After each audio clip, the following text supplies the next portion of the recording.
great to have you guys over here. This is a big change from when we hosted our first event here over a year ago. Scott, you were here, right? Oh yeah. First event. Yeah. Man, it's a big change. So who in here knows 161 Ventures? Okay, that's a huge change. So I moved here from Seattle, I think in September of last year, and we've been having a blast in New York. New York has that contagious energy I just cannot escape. I really don't even want to get on the plane too much, to be honest.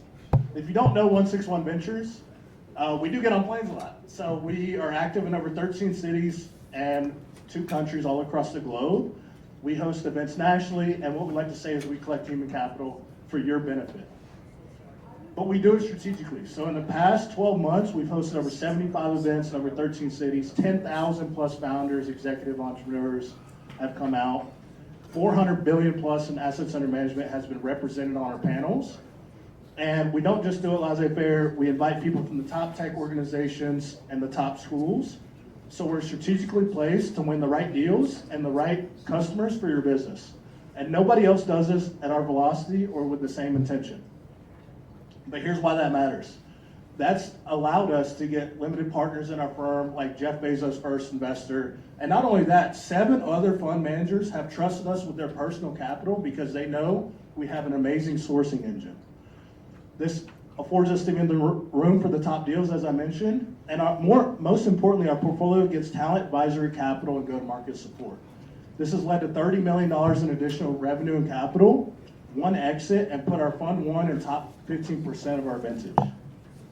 Here's pictures from some of our events. This is Matt McElwain, Amazon's first commercial investor. This is the inventor of Microsoft DOS at his donkey ranch. You see a donkey right there on the left.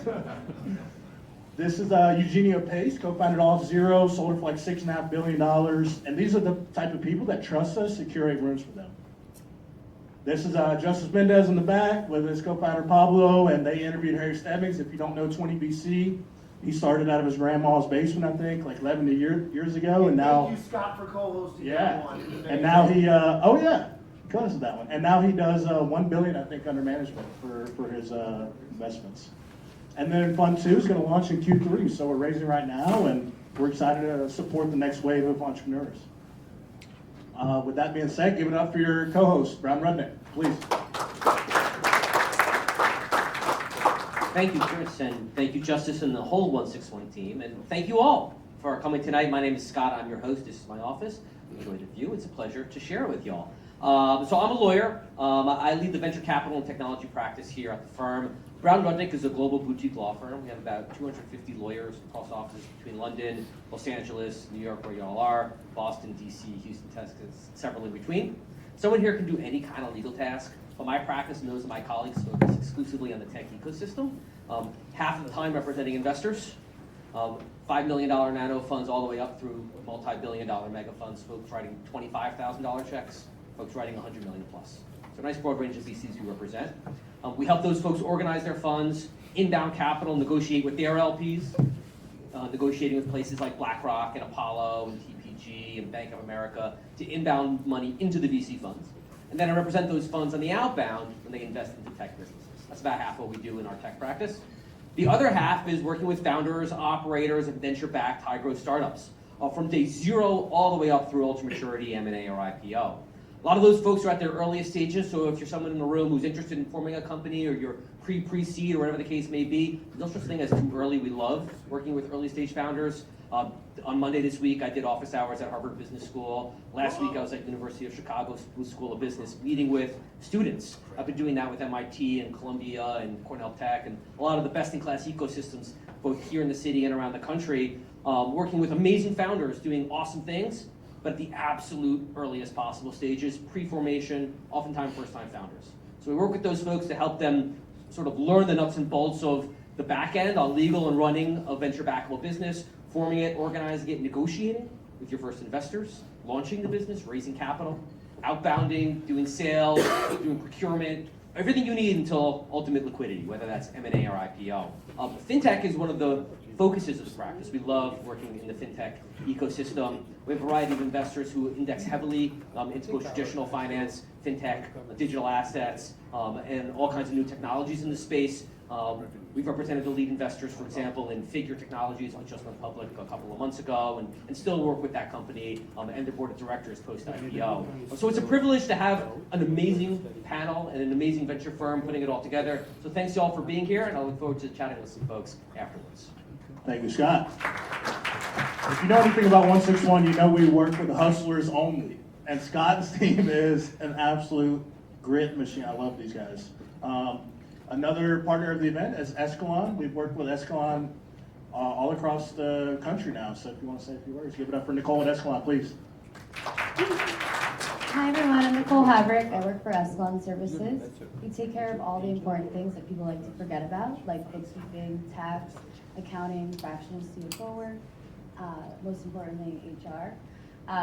But anyway, we cover all verticals. FinTech is one of our biggest ones. Obviously, SaaS, AI, that's number one.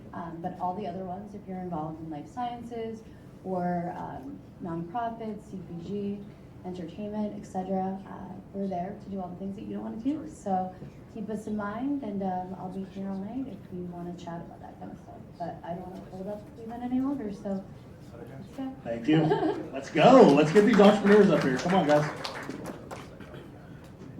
Give it up for your panel.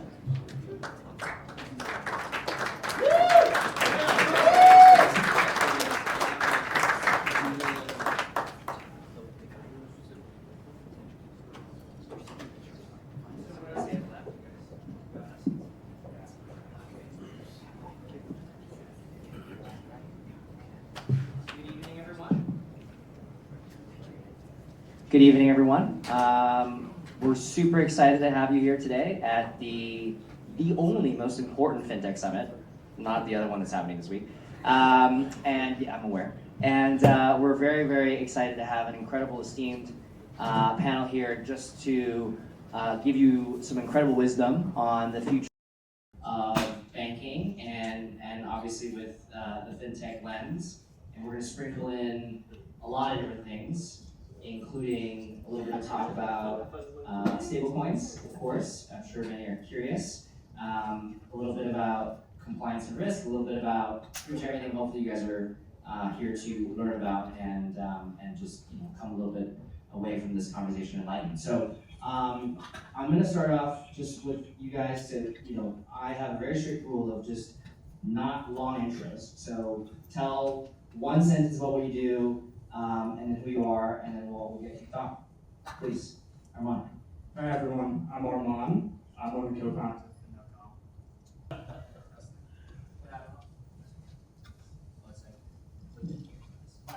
I appreciate it. Thank you, Brian. I'm Arman. I'm one of the co-founders here at Fin.com. We're a cross-border payments company, particularly focused in very hard-to-reach markets such as Southeast Asia, Middle East, and Africa. Aditya Burjekar, as my thing says there, co-founded Money 2020 back in the day, 2012. So I was bored then, I'm bored now, but I'm the only guy with like this kind of attire, so that tells you I'm from.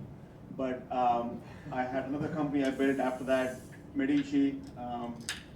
Between those two companies, saw the fintech world go from buzzword to industry. So happy to be here, and thanks for inviting me. Hey everybody, Patrick Johnson. I'm here representing Airbor, a new bank founded by Palmer Luckey, backed by some great investors, including ABC, Lux, Andreessen, Sequoia, Founders Fund, Bain, etc. Officially launched 2 months ago. Very excited to share more about what we're doing. Previously was at Silicon Valley Bank for 8 years, ran a couple of groups for them. Also Booz Allen started what became Booz Allen Ventures back in the day. Cool. Nikil Kalenpal, co-founder of NARMY. So there's about 12,000 banks and credit unions in the country. Get rid of the top 100, so Chase, Wells Fargo. Get rid of the bottom couple thousand. Those middle 5,000 need better digital software, mobile banking, online banking, account opening, lending front ends, and that's what we provide to them. 10 years old, 140 employees, and we've raised about 60 million of capital. So you have a pretty epic group of people. I'm actually not just saying this because I'm monitoring this, but I want you guys to know this is actually a pretty good selection of people. And the good news is I'm really good friends with 2 of you. I will be good friends with you guys too after this panel. We're gonna have a great time. So this will be fun as hell. Okay, all right. So let's just dive, actually I should introduce myself. My name is Brian. I'm the co-founder and GP of a fund called ASCII Ventures. We exclusively invest in boring tech, is literally what we call it. So if your company is boring as hell, come to me. We do primarily pre-seed and seed, but we have a really unique fund structure where we're also doing secondaries. This whole point is to create a new kind of era of fund where we don't take 20 years to return your money and something a lot less than that, which is great. Okay, so let's quickly, just a little lob, just get the gears rolling, the juices flowing. What are you personally most excited about in fintech in general over the next 12 months? This is like a short-term thinking. What are you most excited about? Whoever wants to start, go for it. Obviously, Airbor. Okay, great, Airbor. Love it. I would probably say emerging markets adapting a lot heavier to stablecoin rails. Yeah. Boring fintech that's under the hood that you can't see, Yeah. but that's at the infrastructure level, that doing the dirty work, the non-sexy work Yeah. to make good things happen. Great. Commercial banking AI use cases. So just like a bank, in order for a bank to bank a commercial client, it is so painful. So many documents to underwrite a loan, like they're spending hours. AI is gonna move really fast there, and we're gonna do something about it. Yeah. I personally can't wait to use call sheet to bet on random shit and make a ton of money. That's the exciting thing in fintech. Come on, guys, come on. All right. Okay, so we'll dive into really the hard subjects today because people want to know, where are things going? You guys are at the edge, the cutting edge of this. You have the power to define this. And so a lot of talk about AI. You just mentioned commercial use cases with AI. So what are you actually seeing today in AI being applied in fintech and banking, like real tangible use cases that, you can definitely tout your own shit, like your own company, but try to talk about other things you're excited about, what you've seen. What is a tangible use case you're seeing that you want to share? Yeah, so just to take one step back, really big disconnect between what you read in the news and the VC valuations, with a lot of love, and reality, huge disconnect. And I think that disconnect will shrink over time, but what you're seeing and what's actually being deployed, to Brian's question, there's a really big delta. That being said, there's a few areas that I'm pretty excited about. Number one, so when any of us apply to a bank or a credit union, and we're put into something called manual review, so the bank is not ready to auto-approve us, but they don't want to deny us for fraud, they put a human being for weeks potentially to get your ID, to follow up, to do all this. AI agents, there will be a world in the next 12 months where they're working 24/7, 365 to decision. Let's say Brian applies, they're gonna ping Brian on Saturday afternoon saying, hey Brian, give me your ID. Brian's gonna upload his ID. The agent's gonna decision it right then and there. No human at a bank works on a Saturday to decision Brian today. So that's one. I'll give you one other. Brian's on his mobile app. He says, I just don't recognize this transaction. So he sends the bank a secure message, which is pretty common. Right now, the AI use cases are pretty weak when it comes to that. But Brian's going to get an AI agent working his case real time that is basically equivalent to a human. You're definitely not going to see that in the next 30 days, but I think within the next on disputes, like just things that on both those. Okay. Yeah, disputes. I'm going to Europe. Can you put a travel notice on my account? Okay. Anything really. Amazing. I will dispute a couple things. First off, bankers not working on Saturdays. We've been Airbor works on Saturdays, guys. We actually officially launched on a Sunday, Super Bowl Sunday to be exact, and since then have about 900 companies who have come on the platform. We passed $1 billion in aggregate deposits today, just getting started. But look, one of the reasons that Airbor was founded was to take a very fresh view in terms of what a bank looks like. So we're AI first, API first in everything we do. Personally, I'm excited, being on the growth go-to-market team, on rolling out our CRM tool. We didn't even look at CRM solutions that were founded by companies that were founded more than 18 months ago. So forget about Salesforce, HubSpot, Dynamics, any of that. We wanted to make sure that whatever we rolled out internally was like truly AI native. Internally, we're very big users of Claude, and it's one of the ways that we're able to, eventually kind of decision credit very quickly. That said, we're a very highly regulated bank, and so we're doing it carefully. It's all like human in the loop. You're not just having agents make decisions, but at the same time, it's a huge unlock for our engineering teams, our product teams. We're the only commercial bank in the country that built their entire banking core in-house from scratch, at least that I know of. And so we're shipping every single day based on customer feedback, making sure the roadmap is driven in that way. I'm actually really curious. Show of hands, who has heard of Airbor before you met Patrick or knew him? Holy shit, that's not bad. Good job. Who of you have put up your hand are customers of Airbor? All right, you're all going to sign up after this panel. All right, perfect. All right. Who wants to go? I'll definitely say, even outside of the AI agents aspect, one of the biggest issues we've seen working with our banking partners right now has been collections of RFIs, right? So big automation tools have been able to help us streamline a lot of our operational tasks that would typically take, again, 3 to 4 days just to be able to fetch a lot of data from an email chain and be able to submit that to an HSBC or a lead bank or other banks as well. Patrick, you brought up the regulated thing. I don't want to dig too deep into that right now, but I do want to respond or ask a question, which is like, you have 2 well-funded startups in front of you too, and then obviously you're well-funded and technically a startup, but a little bit more, in the public eye. What is that line that you're towing, right, in terms of allowing AI to kind of percolate and all that stuff you're doing, and how do you kind of maintain that regulatory, sort of approval lens being, satiated as a result of what you're doing? Yeah, I mean, it starts off like we view the regulators as partners in the business, and so you're very transparent with them. Like, give me the non-PR answer. Are you going to use AI ridiculously?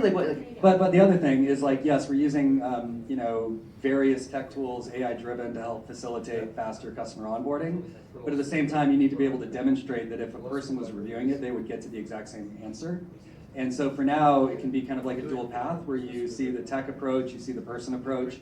Over time, as you see that they kind of coalesce and you're getting the same outcomes, you would imagine that the regulatory regime will become more comfortable with just the tech-first approach. But for now, there's not really a replacement for having kind of people looking at these problems. It's a very smart answer. I love it. Thank you. That's why you're here, man.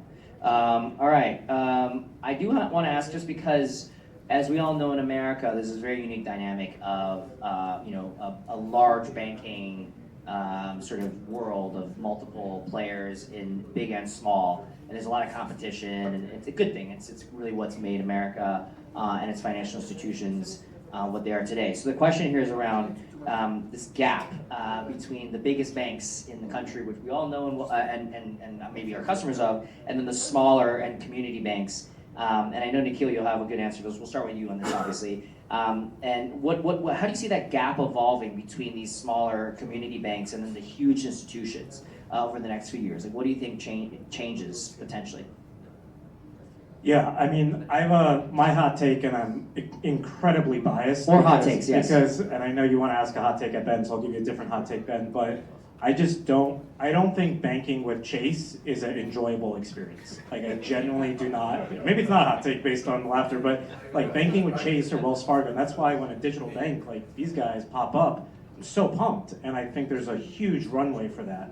So, I think, my client base, which is typically 100 billion or even 50 billion in assets and below,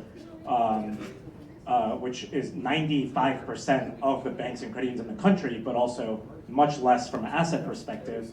I mean, they are positioned to win from a service, from a rate, just from an everything standpoint. They just are not from a technology standpoint. So I don't even know if I'm answering your question, but I'm really not. But that's just how I see Personal it. touch is a big deal. And if you go to a community bank and you go to a community bank CEO and you ask them why do they win, they're going to say service, and they all say service. And it's kind of like a commodity a little. I mean, everyone wants to lead with service, but I do think like building your own core is really freaking impressive. Like, so I view technology as that differentiator. And my pitch to my clients is, we will do for you what Chase is going to take a year to do. We're going to do for you in 2 months. And I think, that's really relevant to them. So I don't know if I answered your question directly. No, That's kind of how keep I going, guys. Come on. So maybe just some perspective here, and maybe the perspectives are sometimes clearer when we strike to a failure. So after May 2020, we bought a bank in South Carolina, 2 branch OCC regulated nationally chartered bank. Okay? And That's really random. Can you quickly share why you did that? Why? Because he had a lot of money. Selling money He in had a lot of 2020 to money. buying a bank in North Carolina. Yeah. Were you bailing out somebody? What's going on? I'll tell you why, because it had a consent order, so we got a good deal. Well, as you guys know, you can buy a bank for 1.6 times book. At the time, we were getting a good deal. So New sport unlocked, buying banks. Yes. What a bank. Now, here's, and again, I'm going to tell the story, I won't be too long, but I think I'm going to ultimately agree with you, so spoiler. And so this was a classic community bank, right? 2 branches, everybody knew everybody, the loan officer knew everybody and where and whatever, right? So very small community feel to the actual branches. And what we were doing was we said, hey, this is the world of APIs and mobile financial services and so on and so forth. And I had convinced, for example, NFL to issue NFL dollars on my DDA account. How cool was that? 2014, before tokens and this and that and whatever. NFL loved it. A few of the brands loved it. We had the whole API suite built out. It was amazing, right? Problem was the regulator did not understand it, did not like it. They said, no, no can do. So we couldn't move forward. Today people call that banking as a service. This was 2014. But my answer to your question is, look, I mean, yes, there are the chasers of the world who obviously they suck at a lot of things, but they're not going anywhere. But I do think that community banks, credit unions are going to be replaced by what you guys do, right? It's happening, right? I mean, we are losing 6-7% of banks in the country every year. And I think what we were calling at the time challenger banks or neo banks or what have you is what now you are picking up with technology what community banks thought they were great at, which is that personal touch and all of that. Now technology will allow you to do that, which Chase cannot do and which they cannot do. I'm actually curious. You fill the void. That's kind of my view. They will still be around, and I feel like the community touch, and usually you have to think about these cities, these towns that these credit unions are in. It's really fueled by these relationships that have gone on for generations, and that's the one thing that I would say that sounds so cliche, but with this AI insanity, the things that will be the most core and that will maintain and stand the test of time, I believe, are truly still going to be relationships. Yeah, look, I agree with that. I mean, one of the ways that Palmer has described us in market is we're basically, think about us as a farmer's bank for tech. I think that's a pretty adept kind of comparison because like our interest and success is going to be completely intertwined based on adding value to like our client segments, the constituents we serve. If we do a good job with that, we'll be successful in parallel. If we're not, right? So I think having alignment of interest is good. Kind of my hot take with this is, the regional banking crisis of 2023 was not great. Lived through the middle of that at SVB. At the same time, I look at the market now, and like it is undoubtedly better for founders today than it was then, because you had a diffusion of talent from SVB, which led to credible other tech banking teams at half a dozen other banks or more. The continued emergence of fintechs. And it made people unhappy, right? They wanted to do different things. I think competition ends up being a really good thing. Of course. And so that's kind of what I'm excited about here. I'm finding it's, no offense, but like I'm finding it's relatively easy to sell against JPM or SVB. Oh, no or one's Mercury. offended. Yeah, those And it really buying comes you or down, something. but it comes down to having like the relationship aspect plus the tech. You need both. And over time, to your point, I think the only defensibility in this is speed and execution, because a lot of banking products are pretty commoditized. You said Q2. Typically, when we're shipping, we're talking about like Thursday. We have very short kind of product roadmap and delivery times, but it's just being very in tune to like what do your customers need, deliver to that, keep going. Nikhil, build it for him by next Thursday, please. All right, Arman, I wanted to ask you, why didn't you end up building a bank? Did you ever think about building a bank? What happened? I think, like Aditya is about to do, my good friend Abdul here is debating about buying a bank, but I don't know if that's actually going to happen. But to what everyone just said, I think a big understanding that we've had is community banks obviously don't have the resources nor capital that's required to be able to build out and compete with the Airbors of the world, right? Where now there's companies like Nikil's, there's companies like Fin that provide community banks with the ability to build rails, to be able to get access to different types of virtual accounts that you would never be able to. So I think it's a big split now where it's either built internally or partner. And I believe the community banks have determined that building quicker is I mean, building at all is a route that they're going to go versus partnering is going to possibly be the death of a lot of community banks. That's scary. All right, talking about other scary things. Who owns the customer relationship? We talked about the AI agents end up talking to the customer, and there's going to be a lot of tech in the middle. Like, who owns that relationship, and is that even valuable in your minds? And where does that kind of relationship go? Because we've talked about this whole relationship building thing. That customer relationship seems to really matter, but who ends up owning that? Are the tech players going to do that? What do you guys feel about that? I mean, I can share here now. With every answer, I'm pretty much telling you how old I am. 2008, I was working for Verizon, right? And I was the mobile commerce guy at Verizon, and I was on a call with the mobile commerce guy at Bank of America. So they are figuring out as a big bank how to work with Verizon. I'm figuring out as a phone company how to work with the bank. Guess what? Within the first 3 minutes, what was the topic of conversation? Who owns the customer? What you just asked. Okay, and that's how we started. And you can imagine how the rest of the call went. Didn't go very far, right? I mean, I have 96 million subscribers. You have 64 million subscribers. Doesn't matter. It is a not applicable question as to how many subscribers you have and what brand the consumer sees, because in the end, if you look at today, fast forward, how many years is it in 2008? Almost 16, 18 years. If you think about your most common payment experience, what is it? How do you pay today? Apple Pay. You tap your phone, tap your wallet. In 2008, we were arguing, a phone company and a bank, as to who owns the customer. Customer doesn't even know which card is being used today when they pay. They just tap their phone. They have no idea. They are clueless. Do I know when I tap my phone which card from my wallet is being used? I should know, but right? So I think these questions, they become irrelevant over time. All right, I can smell the hot takes. What do you guys think here? Do you actually not know which card you're picking? You actually have no idea. Okay. But you're saying most customers are just whatever. Yeah. Here's the thing, right? My point is that it is your iPhone, Yeah, Apple. that's the relationship, yeah. Apple Wallet. Yeah. That is what is top of mind. Yeah. The fact that there is a city, whatever, Costco card behind it. Yeah. It's almost like I have to use it. Yeah. Because I'm in Costco, otherwise they won't take What do you it. mean? I can't wait to have my digital version of my Amex Platinum card show off on my screen. Yeah, just so that the waiter can be impressed. I mean, I kind of think it's the wrong question. I don't think anybody owns the customer, right? I mean, I don't think that presents the customer in the best light, in a sense. We are serving the customer and supporting their different needs. So who does the customer reach out to when they need something? Hopefully it's me. They all have my phone number, right? And I think that is one of the differentiators as I'm positioning versus, a fintech, digital, neobank, whatever, where it's all tech enabled.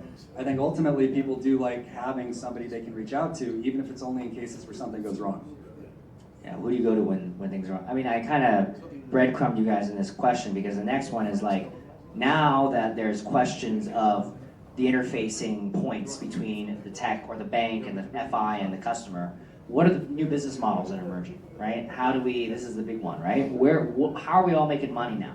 I mean, you want to make money when people are just whatever, sleeping. You love that because you're boring tech, which I'm really bummed I couldn't invest in your round. But point is, what is the business model now that we're all chasing in modern banking and modern fintech? I would say that I think we all know a lot of this space has become very commoditized very, very quickly, right? The banking sponsorship model is no longer making anyone special. Virtual account, whether it's a USD, Euro virtual account, everyone can get that now, right? Interchange is just the price to pay for slow money movement, where I believe that right now, the route that everything is going is, I think Rain.xyz is a really good example of how... Rain card, check them out. Yeah. I think that's probably the prime example of how you could see crypto being used in a real life scenario, where they're just essentially bridging crypto to point of sale systems, right? As a user, you have a crypto wallet with Coinbase, you want to be able to pay out for your McDonald's, you can now use Rain's card, right? So personally for Fin, something that we're doing is that we have the ability to connect different exchanges, so now companies are able to fund users' wallets directly from exchanges. And I think the big iteration here that's going to really change a lot is once that reaches the retail level, right? Once you're able to essentially be able to use your Coinbase wallet funds to be able on your Apple Pay to pay for your McDonald's. What's that business model? Are you holding onto their Bitcoin and getting some yield off that shit? And what are you doing? How are you making money? That's the second point, right? I think no matter what, custodying the funds is the real revenue model here, right? Whether that's That's what I wanted to hear. by enabling crypto deposits or being able to facilitate the entire flow of funds, right? So I would say number one, it's custody. Number two, it's yield, right? If you're able to own the end-to-end transaction and be able to own the full journey of the money, payments, payouts, everyone has a partner that's wrapping a partner that's wrapping a partner that's commoditized, but yield is not. Double click on Rain though, amazing. We work closely with them. Actually worked with Farouk, the CEO, at Booz Allen 17 years ago, which is kind of wild. And we were doing a big joint event with them on April 30th here in New York, so save the date. You want to answer the question about new business models, dude? Can't do my PR. Yeah. I mean, look, I'm really excited about like the integration between DeFi and TradFi. And like funny story there, so we work on weekends and all the rest. And so it's President's Day, which was a Monday, I believe. We actually didn't know it was a bank holiday. And so everybody's just kind of like in the office and we're like, this is weird. Like we're not getting as many deposit inflows as like we would be expecting right now. We still see the admin dashboard lighting up with stablecoin transactions because we do have a stablecoin settlement network. Customers can transact natively with stables to fiat, et cetera, on-chain, off-chain payments. And it wasn't until about 11:30 that we realized that like, oh, it's President's Day. It's like a bank holiday, which now just seems so antiquated that you just have cutoff times and like you can't do payments with Swift or ACH or whatever else. And so, I mean, I think our thesis is that over time, like a huge majority of global payments are going to migrate to stables, USDC, USDT, whatever. So I think being in the middle of like the flow of funds is going to be really lucrative and providing like a really seamless customer experience to make payments, transact in stables is going to create a lot of value. So Nikil, the questions about business models, I do want to hear about that, and then I want to end up with one more question, and then we'll do audience questions, so you guys can go nuts. Please, Nikil, what are future business models? The core business model of a bank is actually not going to change. Like they're gonna pay all of us 3% for our money, and they're gonna lend it out at 8, 9, 17, 30% and make that spread. So I don't think that's going to change. But to the spirit of your question, it actually is related to your previous question, which is who owns the customer, and I think that is going to change. And so a lot of my clients are. They're worried. They're not worried, but their clients are coming to them and saying, "Hey, Wafed Bank. Hey, Beacon Bank. Hey, NBH Bank. I want to use NetSuite. I want to use Claude MCP. I want to use Yardi, which is a property management company. You don't interface with them. You don't integrate with them. Like, what's going on?" And so they're starting to charge for those integrations, but this all comes back to owning the customer a bit. But actually, Brian, like I really do believe like the spread business is still there. Like these loans, I mean, he probably did it all the time, especially at SVP. But people need loans in America. Like that's what fuels a lot of what you opened with. Like that property manager needs a $20 million loan by Friday, or otherwise his project is effed. And that's where community bank should. Chase is not going to get that done. So To go back to your very first question. he'll get it done. My clients will get it done, but Chase won't. Sorry. To go back to your very first question, like we are getting closer and closer to where that is going to be entirely AI driven. And when I mean already like oftentimes we can do a term sheet same day, but getting like term sheet, fund, et cetera in a very short period of time, whereas the typical time frame for a bank is like weeks to a month or two. I was going to talk about what you guys touched on, right? I mean, if you were to split hairs, banking is what? Banking is payments, banking is lending, banking is assets. Lending is core to banking. The payments business model will change and shift, and if you want to see where the future is, look east. I mean, look at what's happening in India. UPI is free, there's no interchange, but there's still a fantastic ecosystem around rails that are free. How does that work? Is that going to happen with stablecoin now coming into our ecosystem? Maybe. So I think the payments, world is still held in its kind of entrenched structure because of the entrenched players, right? Technology hasn't disrupted payments enough yet here in the West. In the East, it has. Absolutely it has. So if you want to look at where payments will go, look there. Lending, on the other hand, like you guys said, I completely agree, right? Look, that is kind of, that is the core of what a bank means, to lend money. And if a Chase is not able to lend money efficiently, then you guys will step in and you will do it efficiently. I do think that is still the core of what makes a successful bank. I don't know, man. I think I'm with Arman. I'm going to put all my Bitcoin into or my Ethereum into a Morpho vault and then make more money off of that than lending rates. I did want to ask one last question. It's more quickly with a show of hands from the audience. How many of you believe that in the next 2 years, more than half of the money that's going to be moving around in this country are going to be in the form of stablecoins? How many believe that's going to happen? Put up your hand. None of you believe that. Do you guys believe that? I think it will. I actually think within the next 2 to 3 years, more than half. Half? You don't think it's half? In the next 2 years. So. Digital. I don't believe Digital. that. 5 years then. Hey, we can move faster than that. Come on, guys. I own Circle stock. I'm like, come on, guys. All right, okay. But in 5 years, you think 5 years, more than half will be stablecoins? Still no. Wow. Interesting. Minusing cash. I just want to remove cash from the conversation. So you're talking money movements between banks, rails, everything that's digital. You're asking stable coins or are you talking about digital coins? I'm asking about money that's moving that doesn't involve cash. If that's going to involve stable coins or more than 50% of that in the next 5 years. Okay, one guy. Okay. Yeah. No, using stable coins? No, I mean physical cash, of course. Okay. I think my take on this is that in the West, I still don't think within 5 years there's such a large necessity for stables to be that accessible because it's pegged to our currency. But I would say in like quarters like India or the Philippines or LATAM, right? That's where I think there's an actual large necessity for access to stables where I would say, yeah, those are the quarters that there will be adaptation 50, 60% plus. But in the US, if you ask one of my buddies, like, hey, would you move your money through stables? They'd probably be like, no, unless they just don't know about it in the back end. I think it's more likely, hot take, that we see like a big resurgence of cash for people who just don't want to be tracked digitally with everything they're doing. Spoken like the guy who is at the bank that's running on stablecoins. All right.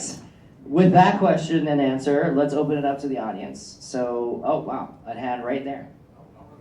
Okay, sure.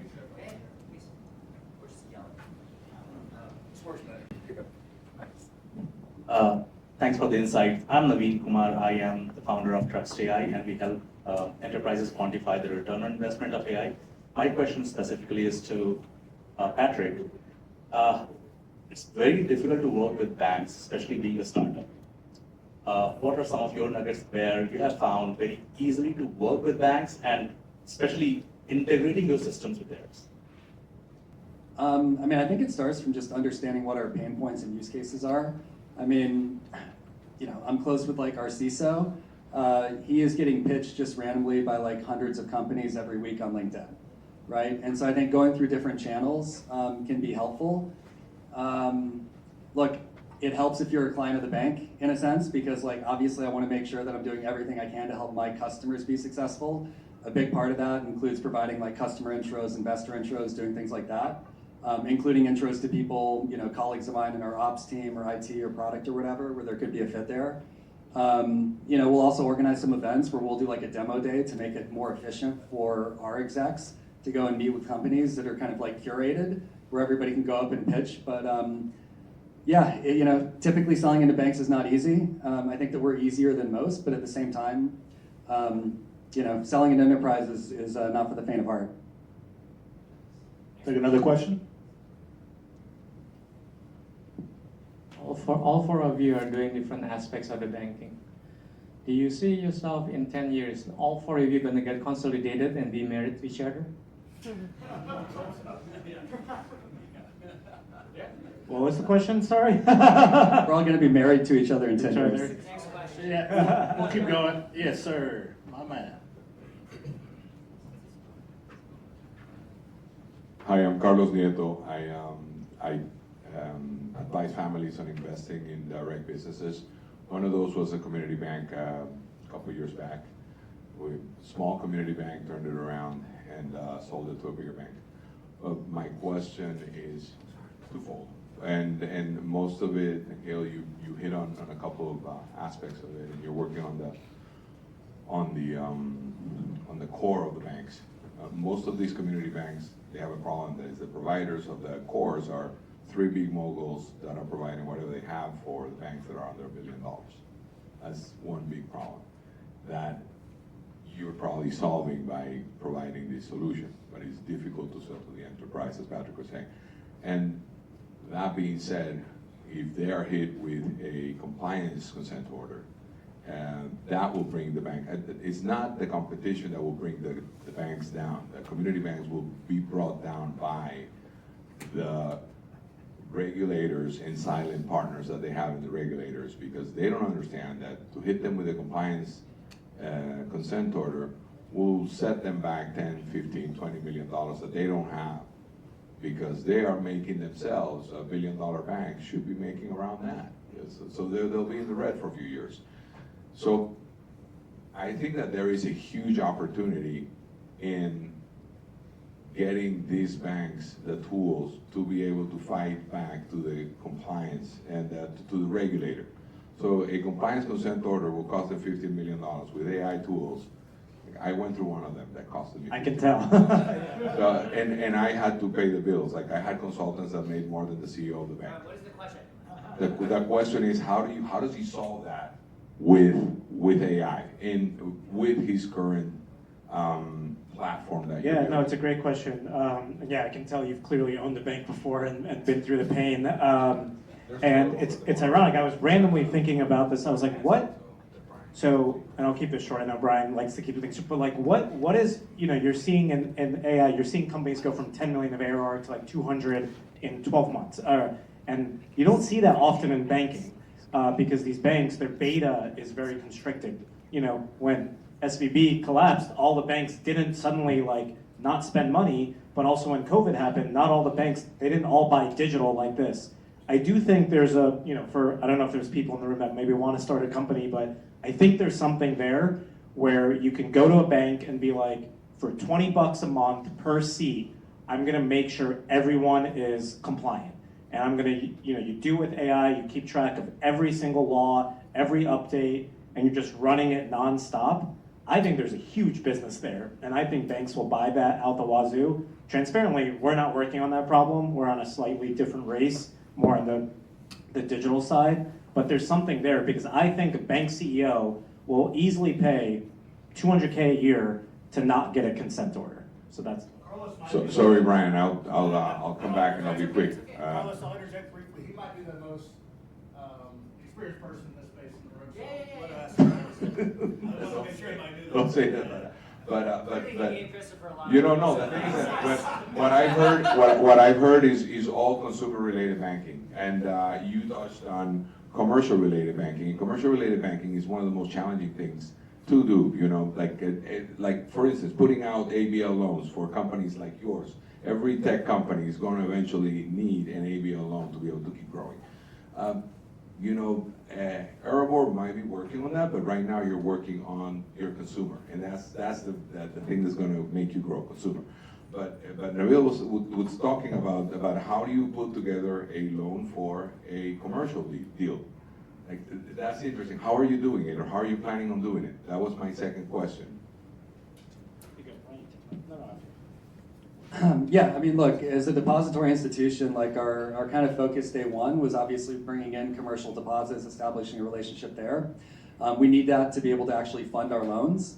We've also been pretty clear that like we're doing a loan to deposit ratio of no more than 50%, which is pretty conservative based on industry averages. And what we found so far is the demand for loans from our client base is almost unconstrained, like tens of billions of dollars.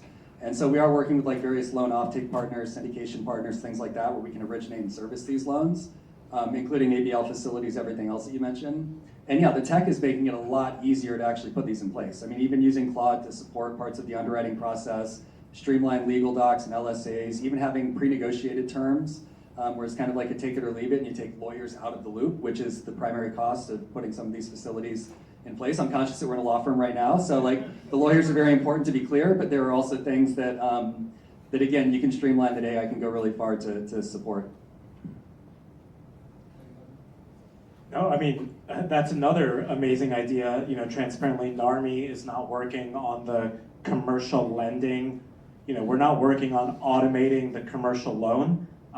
That's a huge, I think that's $1 billion company. If someone wants to found that, that is a huge problem, because right now, for a community bank to close a loan, it's like weeks on weeks on weeks. And if you can make that days or hours using AI, I mean, what bank, you close, you get the deposit, you start making money sooner. I mean, the bank's gonna pay money. You know, the gentleman who asked the question, how do you sell into banks?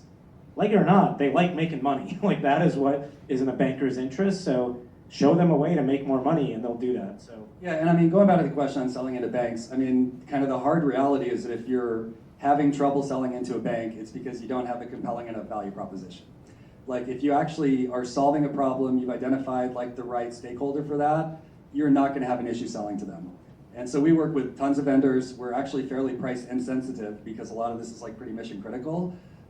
There's a willingness to try new things, not if it would open us up to compliance risk, because to the earlier question, like steering clear of a consent order is like very top of mind, and obviously like making sure the regulatory and compliance stuff is like buttoned up is the top priority. But from there, like if you're actually solving a real problem, my take is you're not going to have an issue selling. I actually do want to end now with one question that I have, which is, because I'm the moderator and I get to do this, is yes, if you're going to start a company that in fintech or in banking, what would it be? Like you already answered with the commercial banking, loans, and doing it quickly. What would you guys do? What's an immediate need that's like a startup that needs to happen? That's not your own. Sorry, that sounded really good. No. You're good. I love my startup. But I would say onboarding, something that focused particularly on onboarding and RFIs, right? I would say from an operational standpoint, my objective as a sales leader is to go live, right? And the thing that irks me the most is when something's stuck in RFIs, which yes, AI is able to help that. You're able to automate it as much as you can internally. But that is something that right now, like we have seeked from some subs, AI tools that they have, they don't fully automate RFIs. KYC, AML stuff, all the customer stuff needs to be streamlined. That's correct. Okay. People are on the move, either by choice or not by choice, right? There's people who are forcibly displaced, people who are economic migrants, there are digital nomads. That number is massive and growing, and they all need financial services. You know, today, I don't know if you can, Chase definitely can, the credit union definitely can cater to folks who choose to live in one country for 2 months, another continent for 3 months, move somewhere else. There is no one financial institution that can serve them opportunity. And is your next startup apparently, right? I don't want to give it away. Yeah. Okay. Anyway, sorry. But that was the question. Oh, sorry. Yeah. Well, he happens to be a good friend, so I know what he's working on. But if you want to talk about that, talk to detail. You can talk about it later. Yes. Yeah, I mean, I like Arman's answer just around like the RFI process.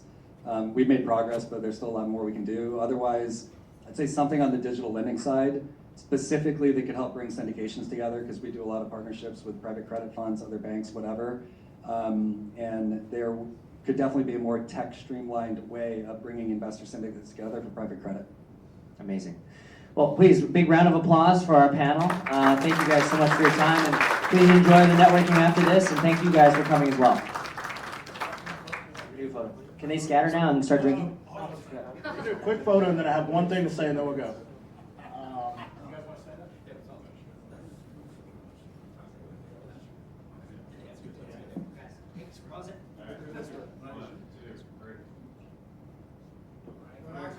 Give it up for these guys again. Thank you, guys. Oh. We're paying this guy. All right. So I wanted to end on one thing. So we got our start 3 years ago by curating rooms. And when we get people in a room, we relentlessly try to help them. I call it relentless resourcefulness. And what I want from each of you today, meet somebody interesting and try to help them. Meet somebody interesting and try to help them. And we always end on this quote. If you want to go fast, go alone. Be selfish. Do for you, not do for others. But if you want to go far, go together. So try to meet somebody new and try to help them. Thank you all for coming, and let's have some drinks.